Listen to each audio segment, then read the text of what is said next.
नमस्कार,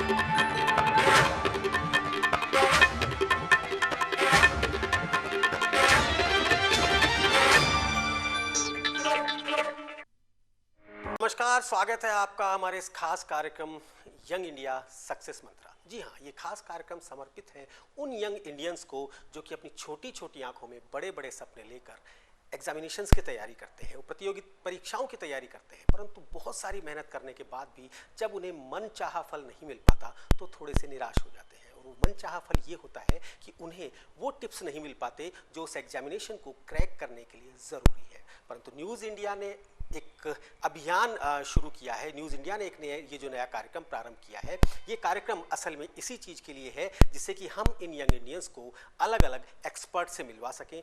प्रारंभ करते हैं यंग इंडिया सक्सेस मंत्रा।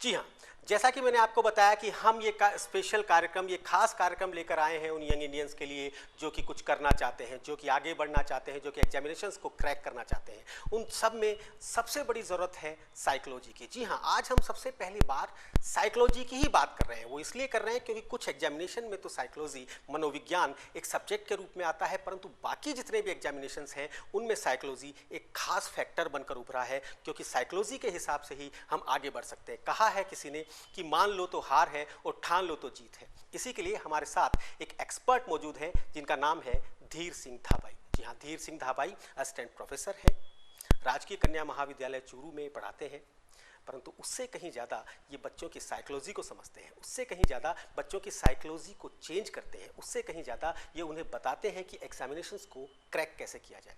सबसे पहले तो धीर सिंह जी, आपका स्वागत है हमारे स्टूडियो में। जी सर, बहुत बहुत धन्यवाद सुनील जी।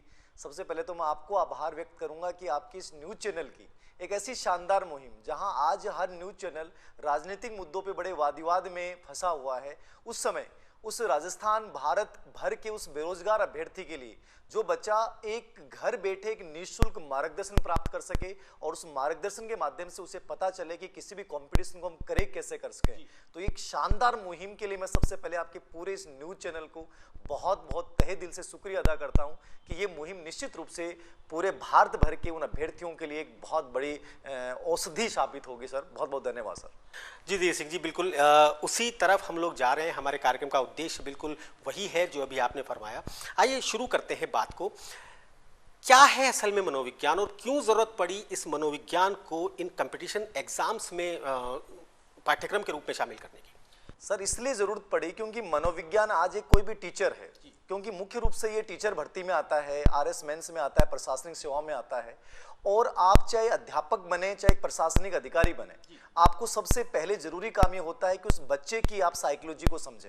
और बच्चे की साइकोलॉजी को समझना है तो आपको खुद को मनोविज्ञान का ज्ञान होना बहुत जरूरी है, और मनोविज्ञान का ज्ञान होगा तो आपको खुद का अपना ज्ञान होगा, और अपना ज्ञान होगा तो आपको बच्चों की मनोविज्ञान को आप समझ पाएंगे। इसलिए मनोविज्ञान आज, चाहे मैं तो ये कहूँगा कि सर शिक्षक भर्ती नहीं, हर कॉम्पिटिशन में मान लो, चाहे अपने घर में मान लो, एक माता पिता के रूप में मान लो, मनोविज्ञान का ज्ञान एक आधारभूत ज्ञान है जो हमें एक उज्जवल भविष्य का यदि निर्माण करना है, चाहे वो भारत का करना हो चाहे बच्चों का करना हो, हमें मनोविज्ञान का ज्ञान बहुत जरूरी है सर।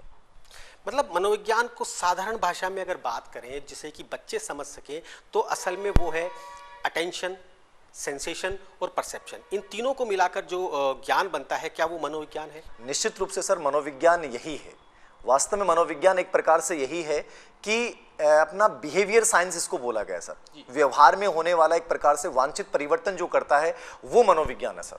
और मनोविज्ञान व्यवहार में वांछित तो परिवर्तन करता ही है सर, आपके व्यवहार को एक दिशा भी प्रदान करता है। तो साइकोलॉजी चाहे अपनी मानसिक क्रियाओं की बात करें, चाहे भावात्मक क्रियाओं की बात करें, चाहे अपनी गामक मोटर स्किल्स की अपन बात करें, यानी मनोविज्ञान के 3 अनुक्षेत्र स्पेशली डोमेन्स माने जाते हैं, ज्ञानात्मक, भावात्मक और क्रियात्मक। और कोई भी मनुष्य संपूर्ण जो बनता है वो इन तीनों क्षेत्रों के योग से मिलकर बनता है, और साइकोलॉजी इन तीनों का एक कॉम्बिनेशन है सर। इन तीनों को एक संभव बनाती है, बच्चे को ये एहसास करवाती है कि तुम कुछ भी कर सकते हो। तो दिशा जीवन बदलने वाला एक विषय है सर। और खुद का ज्ञान, दूसरों का ज्ञान, खुद को जानना, दूसरों को समझना, यही सर मनोविज्ञान है। कौन कौन से एग्जाम्स अभी हैं जो कि जिनमें कि मनोविज्ञान को एक सब्जेक्ट के तौर पे, एक पेपर के तौर पे, एक प्रश्न पत्र के तौर पर जिसमें मनोविज्ञान आता है? सर शिक्षक भर्ती में तो मुख्य रूप से है ही। जैसे अभी फिलहाल एक बहुत बड़ी भर्ती का आयोजन किया जा रहा है रिट का, जो भारत भर में टेट के नाम से जाना जाता है, सेंटर में सीटेट के नाम से जाना जाता है, और हर राज्य में भर्ती आयोजित होती है। और ये प्राथमिक और उच्च प्राथमिक शिक्षक के लिए बहुत बड़ी भर्ती होती है। जैसे फिलहाल राजस्थान में 30,000 की एक भर्ती हो रही है, ऐसे हर स्टेट में सर ये भर्ती होती है। ऐसे ही सेकेंडरी एक टीचर होता है अपना सेकंड ग्रेड का अध्यापक, वहाँ ये साइकोलॉजी का एक बहुत बड़ा रोल होता है। ऐसे ही स्कूल लेक्चरर के रूप में भी साइकोलॉजी का आपको ज्ञान बहुत जरूरी है। और RS मेंस में भी सर साइकोलॉजी का एक बहुत बड़ा पार्ट आता है, IAS में भी इसका एक पार्ट शामिल किया गया है। ये मान के चलिए कि राजस्थान पुलिस की जो बच्चा तैयारी करता है वहाँ भी मनोविज्ञान का ज्ञान होना जरूरी है। कहते हैं कि आप प्राइमरी स्कूल के बच्चों के एग्जाम से लेकर आप बता रहे हैं कि सिविल सर्विसेज तक साइकोलॉजी को पढ़ना पड़ता है, उसको समझना पड़ता है। तो किस प्रकार से बच्चे या छात्र या स्टूडेंट्स जो कि इनकी तैयारी कर रहे हैं, इनकी प्रिपरेशंस कर रहे हैं, उन्हें किस प्रकार से शुरुआत करनी चाहिए जिससे कि साइकोलॉजी का एक डर है जो लोगों में, वो डर कम हो सके और वो उसमें अच्छी स्कोरिंग कर सके? वर्तमान समय में सबसे बड़ा डर मनोविज्ञान एजुकेशनल साइकोलॉजी का सर। उसका रीजन है कि हम लोगों ने माहौल ऐसा बना दिया कि बच्चे को वास्तविकता से हटा के काल्पनिक जगत में हम लेके चले गए। अब बच्चा वास्तविकता को समझ नहीं रहा है। हमें यदि किसी भी कंपटीशन को क्रैक करना है, किसी भी प्रतिस्पर्धा में हमें उतरना है, तो सर सबसे पहली बात मनोविज्ञान यही कहता है कि उत्तेजना तो होनी चाहिए लेकिन डर नहीं होना चाहिए।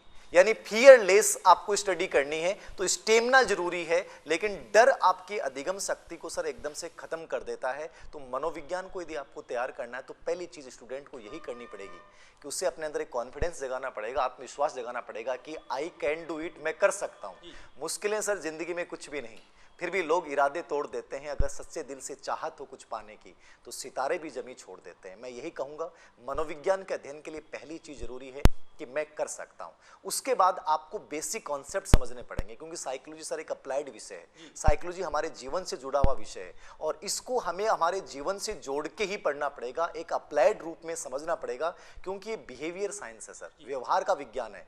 तो इसको व्यवहार से जोड़ते हुए, इमेजिनेशन करते हुए, प्रतीकात्मक रूप से पढ़ते हुए, प्रतिमात्मक रूप से पढ़ते हुए और समझ बनाते हुए यदि हम मनोविज्ञान को पढ़ते हैं, और स्पेशली मैं कहूंगा कि सर साइकोलॉजी की जब भी आप शुरुआत करें तो RBC और NCERT बोर्ड की जो अपनी मनोविज्ञान की किताबें हैं उनसे हमें पढ़ना शुरू करना चाहिए। धीर सिंह जी, अक्सर बच्चे जब पढ़ रहे होते हैं तो सबसे पहला प्रश्न उनके ये आता है कि ये मुझे क्यों पढ़ाया जा रहा है, ये मेरे आगे क्या काम आएगा। तो मैं यही पूछना चाहता हूँ साइकोलॉजी के बारे में, क्योंकि बच्चों को अगर हम ये बताते चले साथ में कि किस किस एग्जाम में वो क्यों एक पाठ्यक्रम के रूप में शामिल है और वो उनकी जिंदगी में आगे क्या काम आने वाला है। बहुत अच्छा सवाल है सर। एक विषय के रूप में तो मनोविज्ञान उपयोगी है, मैं कहता हूं जीवन को बदलने वाला विषय है। आपको गाइडेंस करना है, काउंसलिंग करनी है, आपके जीवन को तनाव को समाप्त करना है, तो साइकोलॉजी का ज्ञान बहुत जरूरी है। विषय के रूप में जैसे मैंने बता दिया कि शिक्षक भर्ती में, प्रशासनिक सेवाओं में आपको मनोविज्ञान पढ़ना है, लेकिन सर कोई भी कंपटीशन को क्रैक करने के लिए पहली जरूरी चीज ये होती है कि बच्चे में डर को समाप्त करना, बच्चा पॉजिटिविटी के साथ तैयारी करे। और ये जो सकारात्मकता शब्द है, इस सकारात्मक एटीट्यूड का जो शब्द है वो सर मनोविज्ञान हमें प्रदान करता है। मनोविज्ञान आपको ये एहसास करवाता है कि आप जिंदगी में कुछ भी कर सकते हैं, कुछ भी कर सकते हैं आप, और किसी भी चीज को, असंभव को आप संभव बना सकते हैं, ये मनोविज्ञान कहता है। क्योंकि मनोविज्ञान में सर एक टॉपिक आता है मोटिवेशन, एक शब्द आता है संवेगात्मक बुद्धि और एक आता है अचीवमेंट मोटिव। दोनों शब्दों के बारे में स्पेशली सर मैं बात करूंगा, संवेगात्मक बुद्धि, इमोशनल क्वोशेंट, और स्पेशली अचीवमेंट मोटिव। साइकोलॉजी ये कहता है कि दोनों अर्जित हैं, मतलब वातावरण से आप सीख सकते हो। बहुत सारी चीजें हम कहते हैं कि बच्चे, माता पिता सोचते हैं कि मेरे बच्चे का IQ अच्छा नहीं है। मैं कहता हूं किसी चीज की जरूरत नहीं है सर। साइकोलॉजिकली यदि आपके अंदर ये विश्वास जग गया कि मैं ये कर सकता हूं, मैं इस सफलता को प्राप्त कर सकता हूं, ये अचीवमेंट मोटिव है सर। चुनौतीपूर्ण परिस्थितियां हों, कठिन परिस्थितियां हों, लेकिन आप में लगन है और आपके मन में ये भावना है कि मैं निश्चित रूप से करके जाऊंगा, सर दुनिया की कोई ताकत नहीं उस बच्चे को रोक सकती है। धीर सिंह जी, किस प्रकार के प्रश्न आते हैं जो कि जनरली इस तरह के जो एग्जाम्स होते हैं उसमें किस प्रकार के प्रश्न आते हैं? सर साइकोलॉजी में स्पेशली जो प्रश्नों का यदि पैटर्न मैं बताऊं, मैं बार बार आपको यही कहूंगा कि आपने बहुत अच्छी मुहिम चलाई है सर। एक तो बच्चों को ये पता चलेगा कि वर्तमान पैटर्न क्या चल रहा है। बच्चे को या तो टीचर को पता होता है कि मेरे सब्जेक्ट में फिलहाल क्या चेंज आ रहे हैं। 2012 में साइकोलॉजी अलग पूछा जाता था, आज 2018 में अलग पूछा गया, 2021 में सर अलग पूछा जा रहा है। आज जो मनोविज्ञान का सर लेवल है वो कंप्लीटली अप्लाइड बन चुका है कि हम जिस बच्चे को पढ़ाने जा रहे हैं, आप जिस बच्चे के टीचर बनने जा रहे हो, उस बतौर टीचर आप बच्चे के व्यवहार को कैसे चेंज करेंगे साइकोलॉजिकली। ये अप्लाइड प्रश्न पूछे जाएंगे कि एक बच्चा चोरी करता है, आप बतौर टीचर क्या करोगे। एक बच्चा आक्रामक व्यवहार करता है, बतौर टीचर क्या करोगे? एक बच्चा विद्यालय में लेट आता है, आप क्या करोगे? सर ऐसे प्रश्न पूछे जा रहे हैं, मतलब अप्लाइड, हमें जीवन से जोड़ना है सर, हम बच्चों के व्यवहार से जोड़ना है। फैक्ट पर्सन बहुत कम आते हैं सर, फैक्ट पर्सन आते भी हैं, ऐसा नहीं कि फैक्ट पर्सन नहीं आते हैं, 50% फैक्ट पर्सन भी आते हैं, लेकिन 50% आज सर अप्लाइड मनोविज्ञान आ रहा है। तो अप्लाइड मनोविज्ञान सर क्या है? अपना खुद का विज्ञान है, वहां आपको डरना नहीं है, आपको यही समझना है कि मैं बतौर टीचर अपने आप को प्रेजेंट करना है आपको। तो मेरे सामने बच्चा बैठा है, तो उस बच्चे के व्यवहार को बदलने के लिए मैं तो ये कहूंगा सर बच्चा नहीं समझना है, आपको खुद का बच्चा समझना है और आपको उस खुद के बच्चे के व्यवहार में परिवर्तन करना है। तो आप बेहतरीन तरीका कौन सा अपनाओगे, ये आजकल के प्रश्न पूछे जा रहे हैं। मतलब मनोविज्ञान की प्रकृति फैक्ट के साथ आज अप्लाइड बन चुकी है। एग्जाम पैटर्न के अकॉर्डिंग यदि बच्चा तैयारी करता तो सर बहुत अच्छे से साइकोलॉजी को कर सकता है। मतलब आप ये कहना चाहते हैं कि साइकोलॉजी में अगर उसे अच्छी स्कोरिंग करनी है तो सबसे पहले खुद की साइकोलॉजी को सेट करना होगा, और ये किताबों की बजाय वो अगर साधारण जीवन में इस चीज को सेट करे तो शायद ज्यादा अच्छे स्कोरिंग कर सकता है। जो ये जो इरा है, जो ये युग है, जिस युग पे हम जी रहे हैं, जिस समय आपने पढ़ाई की होगी और जिस समय आज के बच्चे पढ़ाई कर रहे हैं, इसमें एक बहुत बड़ा फैक्टर जुड़ गया है मोबाइल का, इंटरनेट का, आज के ज़माने का, सोशल मीडिया का। बच्चे जाते तो हैं यूट्यूब पर कुछ सीखने, कुछ नए लेक्चर्स देखने, परंतु जैसे ही वो नेट ऑन करते हैं उनके पास दूसरे नोटिफिकेशंस आ जाते हैं और वो इधर उधर भटक जाते हैं। इसको कैसे कंट्रोल किया जाए? क्योंकि ये केवल साइकोलॉजी के पाठ्यक्रम की बात नहीं है, ये हर उस बच्चे की बात है जो कि कंपटीशन फाइट कर रहा है, चाहे पीईटी हो, पीएमटी हो। सर ये हर बच्चे की बात है और हर माता पिता की समस्या है ये, क्योंकि मोबाइल को हम छोड़ नहीं सकते। इंटरनेट वास्तव में एक सूचना क्रांति का एक बड़ा अग्रदूत है और इसने हमारे जीवन को बहुत सरल बनाया है सर, नो डाउट इसमें कि बहुत सरल बना दिया है। लेकिन कोई भी चीज़ के सर दोनों इफेक्ट होते हैं, नेगेटिव भी होता है, पॉजिटिव भी होता है। इसका नेगेटिव इफेक्ट की ओर आपने ध्यान आकर्षित किया, ये बहुत अच्छा सवाल है कि पहले के बच्चों में सर अटेंशन पावर बहुत अच्छा होता था और अटेंशन पावर अच्छा होने का रीजन था कि उनका ध्यान एक जगह था। लेकिन जब बच्चा इंटरनेट पे कोई यूट्यूब पे वीडियो देख रहा है तो उसके पास एक नोटिफिकेशन आएगा, बच्चा उसको एक बार देखेगा और उसको देखने से उसकी जो इस टॉपिक के प्रति पढ़ने की कहीं ना कहीं कॉन्सेंट्रेशन था वो कहीं ना कहीं सर डाइवर्ट होगा, तो उसके ध्यान को भंग कर रहा है सर कहीं ना कहीं। और ध्यान का भंग होना सर मेमोरी को भी कमजोर बनाता है और आपकी लर्निंग कैपेसिटी में एक प्रकार से एक बाधा के रूप में आता है। तो सर सबसे बड़ी रीजन है ये कि इसके लिए आपको मैं तो एक ही तरीका अपनाऊंगा, एक ही तरीका है कि सकारात्मक बात कहूंगा कि यदि बच्चा खुद चाहेगा तो इन सब चीज़ों पे नियंत्रण कर सकता है, क्योंकि दुनिया को बदलने के लिए सबसे पहले सर हमको खुद को बदलना पड़ेगा।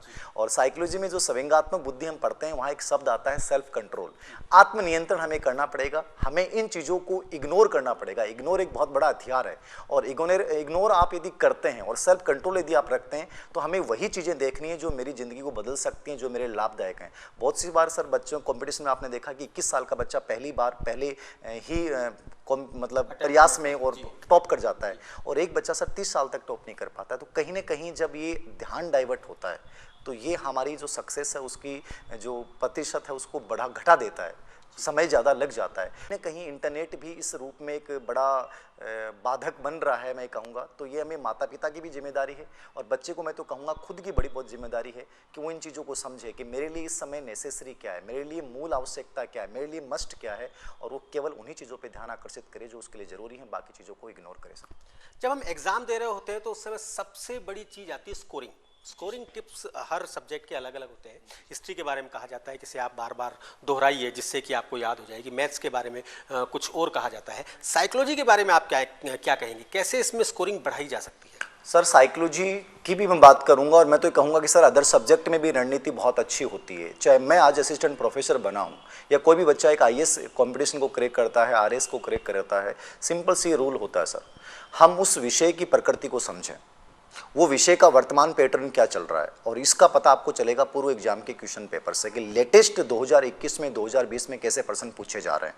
उन प्रश्नों की प्रकृति को समझते हुए और उस विषय को यदि हम तैयार करते हैं तो निश्चित रूप से हम बहुत अच्छे नंबर ला सकते हैं। और मनोविज्ञान में सर 30 में से 30 भी लाए जा सकते हैं। ये बहुत ईजी विषय है। बिल्कुल सही कहा आपने। जब एक मछुआरे का बेटा अब्दुल कलाम देश का सबसे बड़ा मिसाइल मैन बन सकता है, राष्ट्रपति बन सकता है, जब 3 बच्चों की मां मैरी कॉम अंतर्राष्ट्रीय स्तर पर घूंसे बरसाकर, मुक्के बरसाकर स्वर्ण पदक लेकर आ सकती है, तो आप क्यों नहीं, आप भी कर सकते हैं। जी हाँ, अभी तक आपने सुना, आपने देखा कि किस प्रकार से सिर्फ और सिर्फ अपने माइंडसेट को चेंज करके आप एग्जामिनेशंस को क्रैक कर सकते हैं। अभी और बहुत सारे सवाल बाकी हैं। धीर सिंह जी हमारे साथ हैं। धीर सिंह जी, आपने बताया कि मनोविज्ञान को आप स्कोरिंग कर सकते हैं 30 में से 30 लेके। कहाँ से शुरुआत करें, किस तरीके से पढ़ें? आज का बच्चा सर डर रहा है और बहुत डरपोक प्रवृत्ति आ चुकी है, उसको डराया जाता है, माहौल ऐसा बनाया जाता है, उसे लगता है कि मैं शायद नहीं कर पाऊंगा। मैं बच्चे को, स्टूडेंट को सर पहली बात यही कहूँगा कि वो कर सकता है, ये विचार उसको अपने जहन में पालना पड़ेगा, और पालना नहीं पड़ेगा सर, उसको साधना करनी पड़ेगी। दो शब्द आते हैं, एक तैयारी करना और एक साधना करना। हम जब एकलव्य को देखते हैं, और एकलव्य में क्या फर्क था सर, जब गुरु ने मना कर दिया तो एकलव्य ने सर साधना की और गुरु की मूर्ति बना के साधना की, और उस साधना का परिणाम ये आया कि एकलव्य इतना बड़ा धनुर्धर बना कि शायद हमें सबको पता है कि उसके हमें गुरु दक्षिणा के रूप में अंगूठा तक मांगना पड़ा। मैं यही कहूँगा आज के विद्यार्थी को, यदि आपको सक्सेसफुल बनना है तो पहले अपने अंदर विश्वास जागृत करके आपको ये साधना अपनानी पड़ेगी, और साधना अपनाने के साथ साथ आपको एक बहुत अच्छा इन्वायरमेंट क्रिएट करना पड़ेगा, एक रूटीन बनाना पड़ेगा। एक स्टूडेंट को, छात्र को, जैसा कि आपने एकलव्य की बात की, एकलव्य ने चुना कि ये मेरे गुरु हैं, भले ही उन्हें दूर से देखकर उन्होंने सीखा। उसी प्रकार का आज के दौर में गुरु अगर कहें तो सबसे बड़ी बात होती है स्टडी मटेरियल, या कोई इंस्टीट्यूट जहां आप ज्वाइन कर रहे हैं, तो स्टडी मटेरियल का चुनाव कैसे करें? सर सबसे बड़ी दिक्कत बच्चे के सामने यही आती है। मैं देखता हूँ कई बार ऐसे कार्टून बने आते हैं कि एक बच्चा है और दिल्ली जैसे शहर में वो खड़ा है, सामने बहुत सारे कोचिंग इंस्टीट्यूट भी हैं और दुकानों की, बुक्स की दुकानें भी बहुत सारी हैं। अब बच्चे को दुकान वाला भी कहेगा ये ले लो, ये ले लो, और आज के समय में सर मार्गदर्शन बहुत मिल रहा है। बहुत सारे लोग कह देंगे ये किताब पढ़नी चाहिए, ये किताब पढ़नी चाहिए, तो बहुत सारी किताबें बच्चे के सामने आ जाती हैं। लेकिन सर सिलेक्शन का एक बहुत सिंपल सा रूल है। एक साइकोलॉजी में एक नियम चलता है, लॉ ऑफ एक्सरसाइज, अभ्यास का नियम। और अभ्यास का नियम ये कहता है एक किताब को चुनिए और उस किताब को 20 बार पढ़ डालिए, ना कि 20 किताबों को एक बार पढ़िए। किसी भी कंपटीशन को क्रैक करने के लिए एक बेहतरीन किताब का चुनाव करना पड़ता है। अब वो बेहतरीन किताब क्या हो सकती है, इसका चुनाव करने के लिए या तो आप किसी उस एग्जाम में जो सफल हो चुका है इंसान, जो ईमानदारी से आपको बताता है, उसके पूर्व अनुभव से फ़ायदा ले सकते हैं। यदि आपको पूर्व अनुभव से फ़ायदा नहीं मिल रहा है तो आप एक काम कीजिए ना कि 2 से 3 किताबों को कंपेयर कीजिए और पूर्व एग्जाम के क्वेश्चन पेपर लीजिए और उनसे आप आइडिया लगाइए कि इनमें से बेहतरीन किताब ये है जिसमें से पर्सन भी आ सकते हैं, जिसके लैंग्वेज भी मेरे लिए बहुत अनुकूल है और जो कंप्लीटली सिलेबस को कवर करती है। ये किसी भी किताब को चयन का एक आधार हो सकता है। सबसे बड़ी जिम्मेदारी है, सबसे बड़ी जो सपोर्ट मिलता है किसी भी स्टूडेंट को, छात्र को, वो अपने पेरेंट्स से, अपने घर वालों से मिलता है। अक्सर जब पहली बार में एग्जामिनेशंस क्रैक नहीं हो पाते या दूसरी बार में नहीं हो पाते, तो उस समय पर जो पेरेंट्स हैं उनकी जिम्मेदारी क्या रहनी चाहिए? प्रतिस्पर्धा का बहुत बड़ा दौर है। आज हर बच्चा एक प्रेशर में महसूस करता है और उसका बड़ा रीजन है माता पिता का एक दबाव होना, क्योंकि माता पिता ये चाहते हैं कि मेरा बच्चा बहुत अच्छा बने। उनकी महत्वाकांक्षा है, वो अपनी जगह सही हो सकती है, लेकिन सर अत्यधिक प्रेशर, क्योंकि साइकोलॉजी में माना गया है कि दबाव होना चाहिए, क्योंकि दबाव आपको करने के लिए प्रेरित करेगा, लेकिन दबाव यदि अत्यधिक हो जाता है तो आप में डिप्रेशन को जन्म दे देता है। और आज हम देखते हैं कि बहुत से बच्चे पीएमटी की तैयारी कर रहे हैं, आईआईटी के बच्चे तैयारी कर रहे हैं और बहुत से बच्चे सुसाइड करने की दर सर बहुत बढ़ रही है। उसमें पेरेंट्स का दबाव, पेरेंट्स की जिम्मेदारी बहुत बढ़ जाती है। मैं कहना चाहूँगा आज के इस श्रृंखला के माध्यम से कि बतौर माता पिता सक्सेस से भी बड़ा हमारा बच्चा है, और बच्चे की भावनाओं, यानी बच्चों के साथ जब तक आप समय नहीं बिताओगे, बच्चे के साथ जब तक इंटरेक्शन नहीं करोगे, बच्चे से हर दिन काउंसलिंग करें। और जो बच्चे खुद असफल हो जाते हैं 1 बार, 2 बार, 3 बार के बाद, उसके बाद निराश हो जाते हैं, उसके बाद वो एक एग्ज़ाम को नहीं छोड़ते बल्कि एग्ज़ाम देना ही छोड़ देते हैं, उन बच्चों के लिए क्या कहना चाहिए? उन बच्चों के लिए यही कहना चाहूँगा कि Thomas Alva Edison sir, Thomas Alva Edison एक मंदबुद्धि माना गया उनको, और उनके टीचर्स ने तो ये भी तक कह दिया था कि ये बच्चा पढ़ नहीं सकता, लेकिन उनकी माँ का एक पॉजिटिव विचार कि उन्होंने जब चिट्ठी को पढ़ा तो उन्होंने कहा कि इसमें ये लिखा है कि उन टीचर्स तुम्हें पढ़ा नहीं सकते, तुम बहुत इंटेलिजेंट हो, मैं तुम्हें घर पे पढ़ाऊंगी। बच्चे के दिमाग में पॉजिटिविटी आ गई सर, और उसने जब पहली बार प्रयोग किया था वो असफल हुआ, दूसरी बार प्रयोग किया असफल हुआ, 20वीं बार प्रयोग किया असफल हुआ, 50वीं बार प्रयोग किया असफल हुआ, 99 बार प्रयोग किया असफल हुआ सर। वो 999 बार असफल होने के बाद 1000वीं बार सफल हुआ। मैं कहना चाहता हूँ कि जब उन्होंने पूरी दुनिया को रोशनी से प्रकाशित कर दिया तो हम क्यों नहीं कर सकते? एक परीक्षा हमें असफल यदि मिल भी जाती है तो क्यों? आप एपीजे अब्दुल कलाम साहब की जीवनी पढ़िए, वो क्या कहते हैं, शुरुआत में इतनी असफलताएं मिली, लोगों का परिश्रम बढ़ता गया, लेकिन उनको मन में विश्वास था कि मैं करूंगा। हमेशा सर सबसे बड़ा शब्द है आत्म प्रेरणा। कितनी बार भी असफल हो जाए, लेकिन हमेशा अपने ऊपर विश्वास रखें कि मैं कर सकता हूँ। आपने अपनी ज़िंदगी में पॉजिटिव चीज़ों को सोचा, उसके बाद आप सक्सेसफुल हैं। बिल्कुल सही कहा, वीर तुम बढ़े चलो, धीर तुम बढ़े चलो, बिल्कुल उसी तरीके से आप पैदल चलते रहे। परंतु एक स्टूडेंट किस प्रकार से अपनी ज़िंदगी में से पॉजिटिव पॉइंट निकाले, किस प्रकार से वो सेल्फ मोटिवेशन वाली चीज़ें निकाले, असल में ये भी पता होना जरूरी है, किस प्रकार से निकाले। सर, सेल्फ मोटिवेशन मैं हमेशा कहता हूँ कि आपके आसपास है जी। आत्मविप्रेरणा हमारे आसपास है। मैं एक चीज़ बहुत, सर, मैंने जब मोबाइल लिया पहली बार 2008-9 में मेरे पास मोबाइल आया, तो उस मोबाइल में मैंने एक तस्वीर जरूर रखी, और वो रखी स्वामी विवेकानंद की। मैं जहाँ भी पढ़ा है, मैंने साइकोलॉजी लैब में, जब मैं एक प्राइवेट बीएड कॉलेज में पढ़ाता था, उसमें भी मैंने स्वामी विवेकानंद को अपने आसपास में रखा। मैं जिस कॉलेज में गया वहाँ मैंने स्वामी विवेकानंद को रखा, मेरे मोबाइल में हर समय स्वामी विवेकानंद होते हैं। ऐसे ही मैं बच्चों को ये कहना चाहूँगा कि आसपास के परिवेश को बदलिए। वातावरण इंसान को बदलता है। एक वाटसन हुए हैं साइकोलॉजी में, उन्होंने कहा था कि मुझे 1 दर्जन स्वस्थ बच्चे दे दो, मैं चाहूँगा वो बच्चों को बना दूंगा। आप कहोगे डॉक्टर बनाना है, इंजीनियर बनाना है। वातावरण दुनिया में किसी भी चीज़ को बदल सकता है, और वातावरण को पॉजिटिव बनाने के लिए आपको ऐसा एनवायरनमेंट क्रिएट करना पड़ेगा। वो एनवायरनमेंट स्टडी रूम का हो सकता है। सर, बहुत सारे आईएएस बनते हैं, आपने रूम का वातावरण देखा है। मैं कहता हूँ कि उस रूम के वातावरण में एक तस्वीर जरूर लगाइए आप। स्वामी विवेकानंद की हो सकती है, एपीजे अब्दुल कलाम की हो सकती है, और एक अपने मम्मी पापा की तस्वीर लगाइए। और जब भी आपको हारने का विचार आए, जब भी आपको रोने का विचार आए, और जब भी आपके अंदर डर पैदा हो, याद कीजिएगा अपनी माँ की उस स्थिति को, जब आप उस माँ के गर्भ में थे। और जब माँ के गर्भ में थे, डॉक्टर ने ये कहा था कि रिस्क है ज़िंदगी का, लेकिन माँ ने कहा कि नहीं, मुझे इस बच्चे को जन्म देना है, मैं रिस्क ले लूँगी। और उस माँ ने बहुत दर्द सहा होगा, बहुत दुख सहा होगा, बहुत तड़पी होगी, लेकिन आपको जन्म दिया। क्यों दिया? कि उसे उम्मीद थी कि मेरा बेटा एक दिन बड़ा होगा और मेरे सपनों को सच करेगा। जो मैंने संघर्ष झेला है उसको एक बहुत आनंदमय सफर में बनाएगा। उस माँ के उस कठिन संघर्ष को याद कीजिएगा, अपने पिता की उस फटी बनियान को याद कीजिएगा, अपने पिता के उन कंधों को याद कीजिएगा, और अपने घर की उन खराब परिस्थितियों को याद कीजिएगा। हारने का विचार नहीं आएगा। वापस चलते हैं हम एग्जामिनेशन हॉल की तरफ। जी सर। जहाँ पर एक स्टूडेंट है जिसके पास में प्रश्न पत्र आता है साइकोलॉजी का, मनोविज्ञान का। अब उसे किस प्रकार से उसकी शुरुआत करनी चाहिए, किस प्रकार से प्रश्नों के उत्तर देने चाहिए। कुछ प्रश्न ऐसे हैं जो उन्हें अच्छे से आते हैं, कुछ कम आते हैं और कुछ बिल्कुल नहीं आते। क्या आपकी राय होगी इसमें? ये बहुत बड़ा सवाल बच्चों का होता है सर। बहुत से बच्चे बहुत अच्छी तैयारी कर लेते हैं, लेकिन जब वो कंपटीशन वाले दिन जब जाते हैं तो उन्हें एक डर होता है, और उस डर के चक्कर में वो पेपर ख़राब हो जाता है। इसलिए मैं हमेशा कहता हूँ कि जो आपका एग्ज़ाम हॉल वाला दिन है वो आपका बहुत महत्वपूर्ण दिन होता है। उस दिन आपकी एक छोटी सी गलती और आपकी पूरी साल भर की मेहनत को ख़राब कर देती है सर। जब एग्ज़ाम हॉल में जाएं, पॉजिटिविटी के साथ पेपर को उठाना है आपको। जैसे ही पेपर को सर हल कर रहे हैं, आपको सकारात्मकता के साथ ये देखना है कि मेरे को जो आ रहा है वो सही है, जो नहीं आ रहा है इसका मतलब वो दूसरे को भी नहीं आ रहा है। क्योंकि कॉन्फिडेंस बढ़ाना है सर। पूरा गेम कंपटीशन आत्मविश्वास का है। उस दिन आपके अंदर नकारात्मकता नहीं आनी चाहिए कि शुरुआत में मैंने 5% देखे और मेरे को नहीं आ रहे, मेरे को लग रहा है मैं बाहर हो रहा हूँ। बाहर नहीं हो रहे हो, वो 5% किसी और को भी नहीं आ रहे हैं।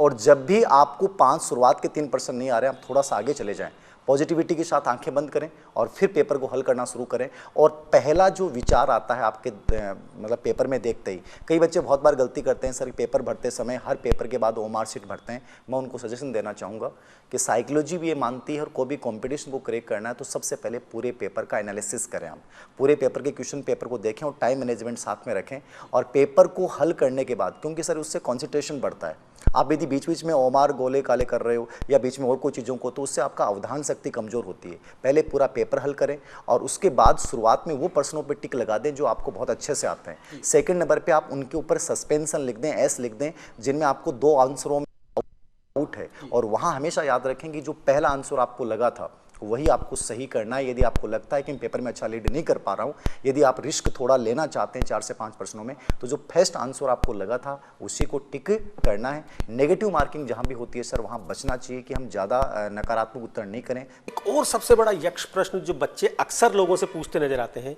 कितनी देर पढ़ें, कितनी देर की पढ़ाई करनी चाहिए। आप जब सफल हुए आप कितनी देर पढ़े थे? इसका जो जवाब है वो अक्सर बच्चों को नहीं मिलता। चाहता हूं आप इसका जवाब दें। मतलब दूसरी बात, साथ में टाइम मैनेजमेंट कैसे करें, मैं वो भी जानना चाहूँगा। दोनों सवाल बहुत बड़े हैं। आज के बच्चे इस बात को लेकर बड़े परेशान रहते हैं कि किसी भी कंपटीशन को क्रैक करने के लिए कितने घंटे पढ़ना चाहिए। सर, मैं चीज़ को जोड़ रहा हूँ। एक एडवर्ड टॉलमैन साइकोलॉजिस्ट रहे हैं, उन्होंने कहा है कि आपने जो रास्ता चुना है वो महत्वपूर्ण है, ना कि अनुक्रियाएं महत्वपूर्ण है।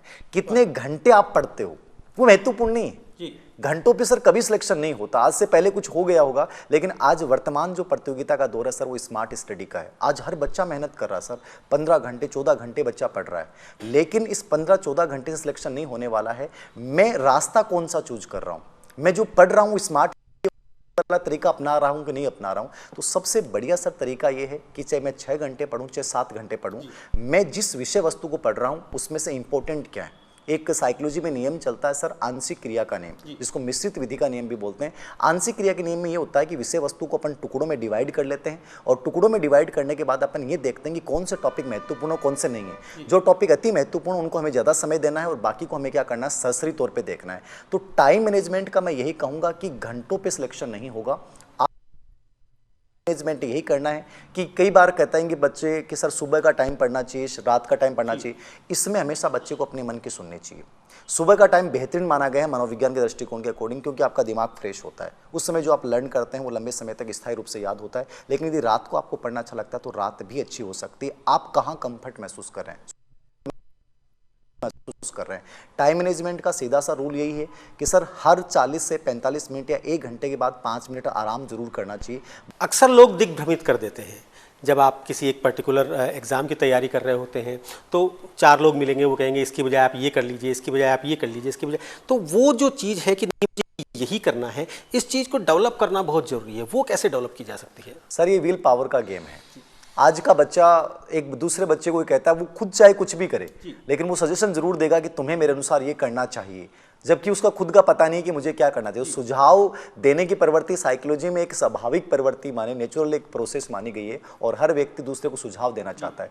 कोई भी चीज़ को सुझाव को माने नहीं माने, उसके लिए आपको आत्मचेतना होनी चाहिए। आत्मचेतना का मतलब है मेरे अंदर क्या चीज़ें हैं, मेरे संभावनाएं क्या है, मैं किस सेक्टर में बेहतर कर सकता हूं।